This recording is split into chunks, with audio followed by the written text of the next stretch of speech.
العالمین والصلاة والسلام علی سید الانبیاء والمرسلین وعلی آلہ واصحابہ اجمعین اما بعد اعوذ باللہ من الشیطان الرجیم بسم اللہ الرحمن الرحیم وَإِذِ ابْتَلَىٰ إِبْرَاهِيمَ رَبُّهُ بِكَلِمَاتٍ فَأَتَمَّهُنَّ قَالَ إِنِّي جَاعِلُكَ لِلنَّاسِ إِمَامًا صدق اللہ العظیم۔ محترم عزیز بزرگوں اور دوستوں، اللہ پاک کا بے انتہا فضل اور اس کا کرم ہوا۔ اللہ رب العزت کی ذات نے ہم سب کو ایک اہم فریضے کے لیے ہم سب کو جمع فرمایا۔ عزیز بزرگوں اور دوستوں، اللہ پاک نے دنیا میں انسان کو بھیجا ہے بطور امتحان کے۔ میں اور آپ اور تمام انسانیت جو دنیا میں آئی ہوئی ہے، چاہے مرد ہو، عورت ہو، جوان ہو، بوڑھا ہو، بچہ ہو، جتنی بھی خلقت اللہ پاک نے دنیا میں پیدا فرمائی ہے وہ بطور امتحان کی اللہ پاک نے دنیا میں بھیجا ہے۔ عزیز بزرگوں اور دوستوں، جیسا کہ آپ کو معلوم ہے کہ جو آدمی بطور امتحان کے دنیا میں آتا ہے، جب اس کا امتحان کا وقت ختم ہو جاتا ہے تو پھر اس کو اللہ پاک آزادی دے دیتے ہیں، اور وہ آزادی یہ ہے کہ اللہ پاک دنیا سے 100 گنا بڑی جنت کا وعدہ اللہ پاک اس سے فرماتے ہیں۔ میرے عزیز بزرگ اور دوستوں، ابھی جو میں نے آپ کے سامنے قرآن کریم کی مختصر آیت کریمہ تلاوت فرمائی ہے، اس میں اللہ رب العزت ارشاد فرماتے ہیں کہ وَإِذِ ابْتَلَىٰ إِبْرَاهِيمَ رَبُّهُ بِكَلِمَاتٍ فَأَتَمَّهُنَّ، کہ جب ہم نے ابراہیم علیہ السلام کو چند چیزوں میں آزمایا، فَأَتَمَّهُنَّ، حضرت ابراہیم علیہ السلام نے ان آزمائشوں پر کھرے اترے، ان آزمائشوں کے امتحان کی بھٹی سے کامیاب ہو گئے، تو پھر اللہ پاک نے انہیں ایک مقام دیا۔ قال انی جاعلک للناس اماما، اللہ پاک نے کہا کہ میں نے ابراہیم علیہ السلام کو وقت کا امام بنایا، وقت کا نبی بنایا۔ عزیز بزرگ اور دوستوں، یہ آیت کریمہ ہمیں ایک میسیج اور پیغام دے رہی ہے کہ جو اللہ کے نام پر مر مٹنا ہے، جو اللہ کے دین کے لیے محنتیں کرتا ہے، جو اللہ کے دین پر اپنے آپ کو پیش کرتا ہے اور جد و جہد کے راستے کو اختیار کرتا ہے، تو اللہ پاک اس کا نتیجہ یہ دے دیتے ہیں کہ اسے وقت کا امام بنا دیتے ہیں۔ یہ حضرت ابراہیم علیہ السلام کے واقعے سے ہمیں سمجھ میں آتا ہے۔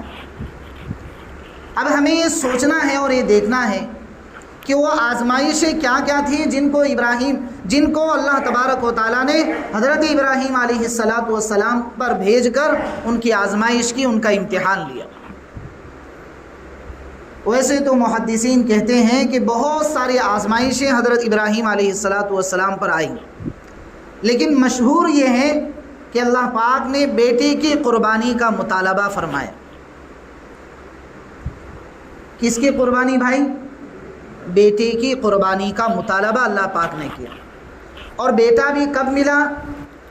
96 سال میں اللہ پاک نے اولاد دی۔ کتنی سال؟ 96 سال۔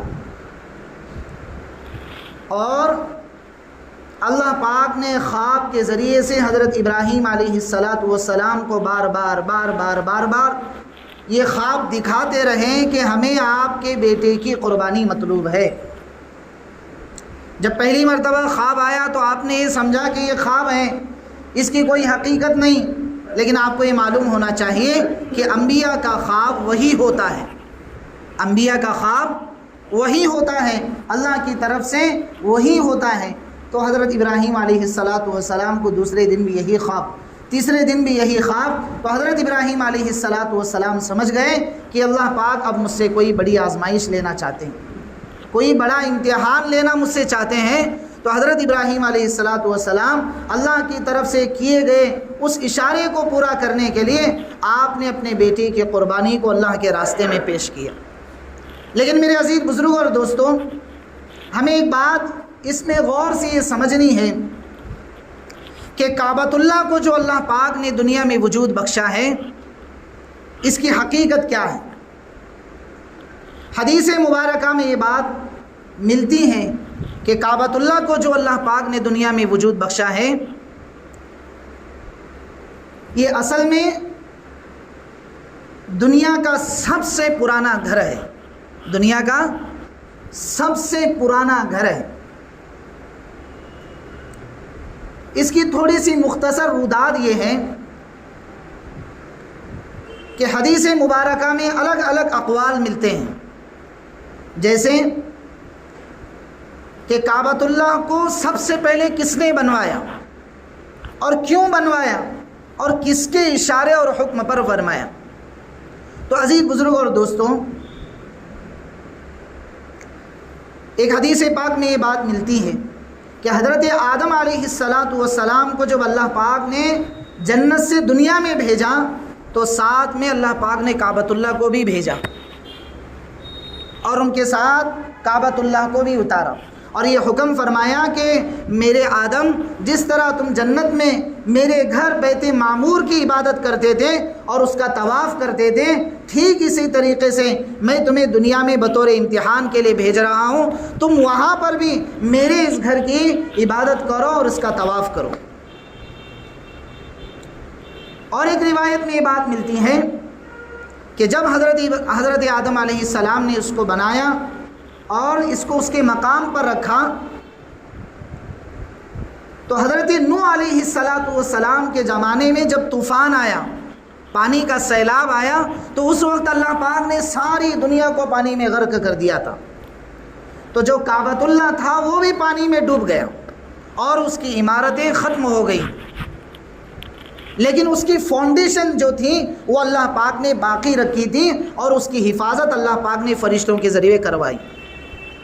جیسے جیسے زمانہ گزرتا گیا، زمانہ گزرتے گیا تو اللہ پاک نے حضرت ابراہیم علیہ السلام کو بطور اشارہ یہ سمجھایا کہ میرے ابراہیم، میرے آدم کی سنت کو زندہ کرو، اور جو کعبۃ اللہ وہ دنیا سے بنا کر گئے ہیں اور وہ مٹ چکا ہے، ختم ہو چکا ہے، لیکن اس کی تعمیر آج بھی باقی ہے، اس کی فاؤنڈیشن آج بھی باقی ہے، تم اسی فاؤنڈیشن پر، اسی بنیادوں پر دیواروں کو چڑھاؤ اور کعبۃ اللہ کو تم تعمیر کرو۔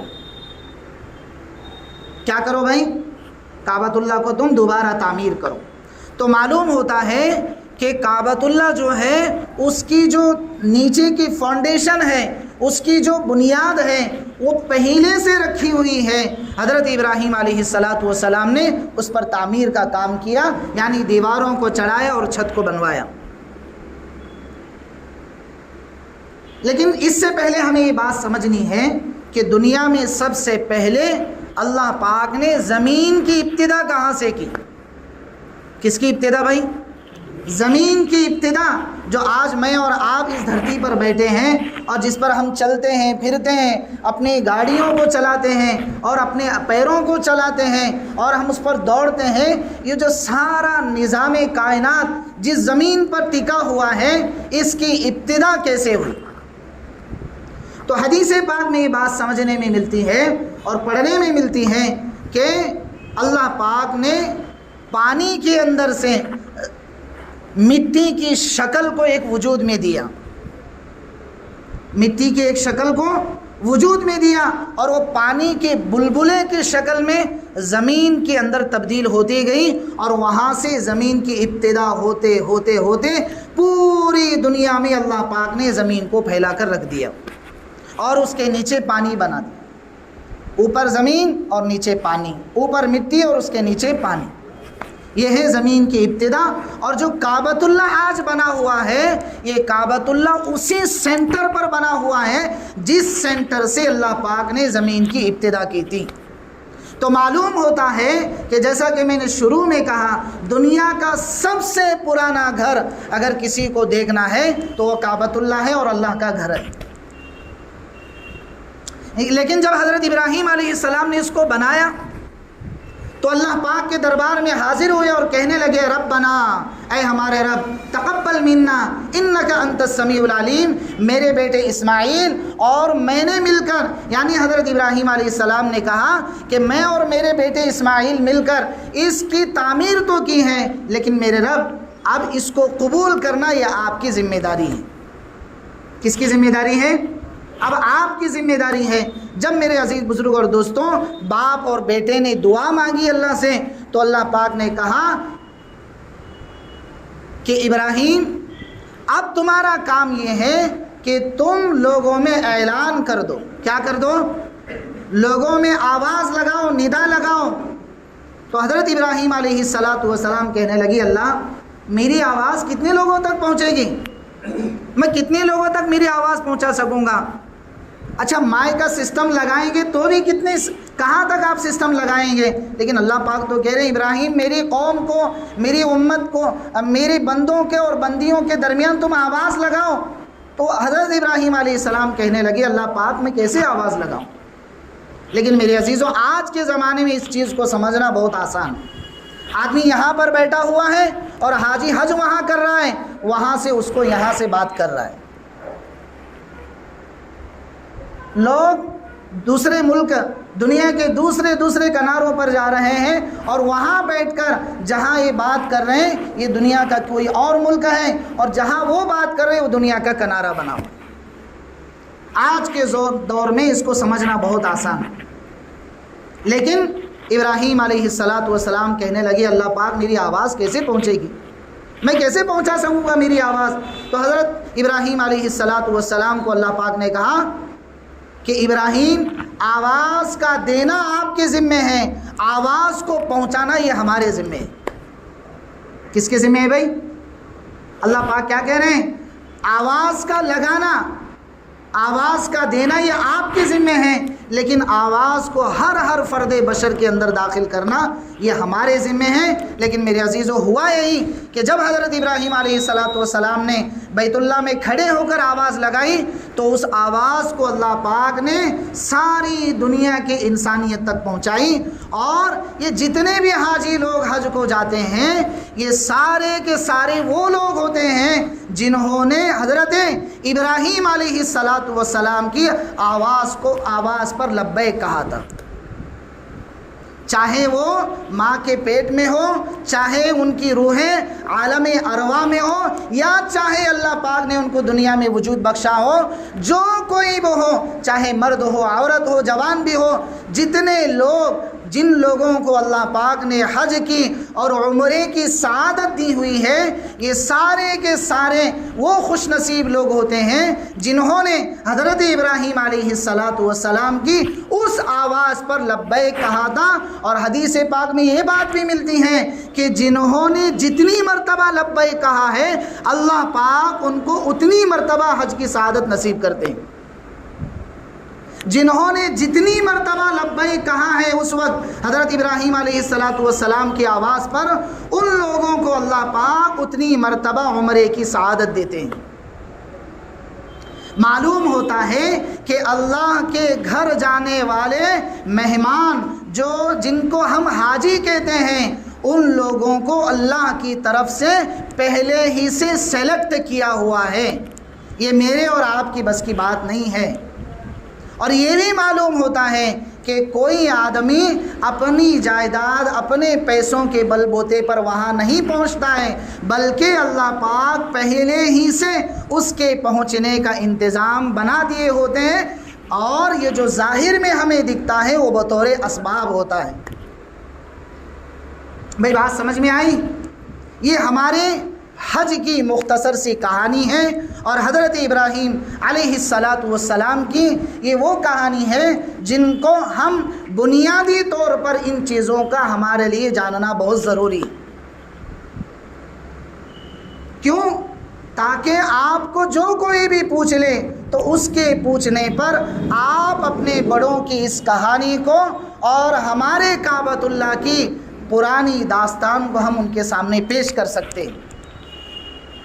اس کے بعد جو مسائل ہوئے، زمزم کا پانی اللہ پاک نے نکلوایا، حضرت اسماعیل علیہ السلام کی قربانی کا صلہ، اماں ہاجرہ علیہ السلام کی محنت اور کوشش کا نتیجہ یہ کہ اللہ پاک نے صفا اور مروہ کو حاجی کے لیے واجب قرار دیا۔ کیوں؟ کہ جب تک میری بندی ہاجرہ کی تم نقل نہیں اتارو گے تب تک تمہارا حج مکمل نہیں ہو سکتا۔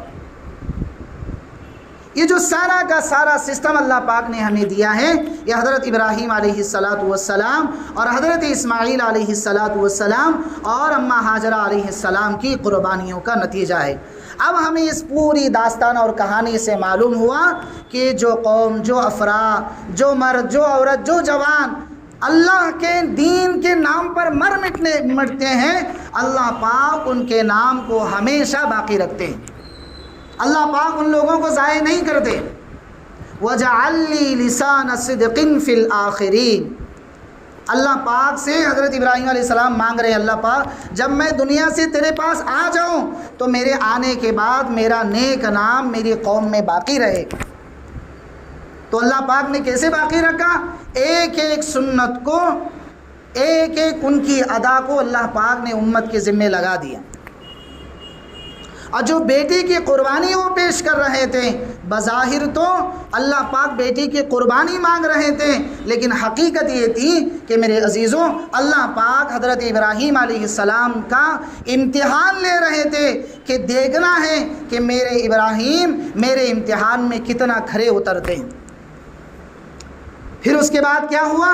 اللہ پاک نے پھر پوری کہانی کو پلٹ دیا اور اعلان کر دیا، قد صدقت الرؤیا، میرے ابراہیم آپ نے جس خواب کی حکم کی تعمیل آپ بجا لا رہے تھے اس میں آپ مکمل اتر چکے ہیں، اب ہمیں آپ کی بیٹے کی قربانی مطلوب نہیں ہے، اصل تو ہم تمہارا امتحان لے رہے تھے۔ تو عزیز بزرگ اور دوستوں، ماہ ذی الحج کا مہینہ شروع ہو چکا ہے۔ اب اس کے کچھ آداب، اس کے کچھ شرائط میرے عزیز بزرگ اور دوستوں یہ اس لیے ہیں کہ ان لوگوں کی قربانیوں کا نتیجہ اللہ پاک نے ہمیں دیا ہے ذمے، کہ اب ہم ان کی نقل اتاریں کہ حاجی وہاں ناخن نہیں کاٹ رہا ہے تو تم بھی مت کاٹو، قربانی دینے والا اللہ کے نام پر اگر وہ بال نہیں کتروا رہا ہے تو تم بھی مت کاٹو۔ یہ سارے کے سارے مستحبات جو اللہ پاک نے دیے ہیں وہ اس وجہ سے دیے ہیں کہ اپنے خلیل کی نقل ہم اتار سکے اور اللہ پاک ہمیں بھی کامیاب کر سکے۔ بھائی بات سمجھ میں آ رہی؟ انشاءاللہ بقیہ جو بھی مسائل ہیں قربانی کے سلسلے میں وہ آئندہ جمعہ آپ کے سامنے رکھے جائیں گے۔ اللہ پاک ہم سب کو کہنے سننے سے زیادہ عمل کی توفیق عطا فرمائے۔ جو حضرات سنت نہیں پڑھے وہ سنت سے فارغ ہو جائیں۔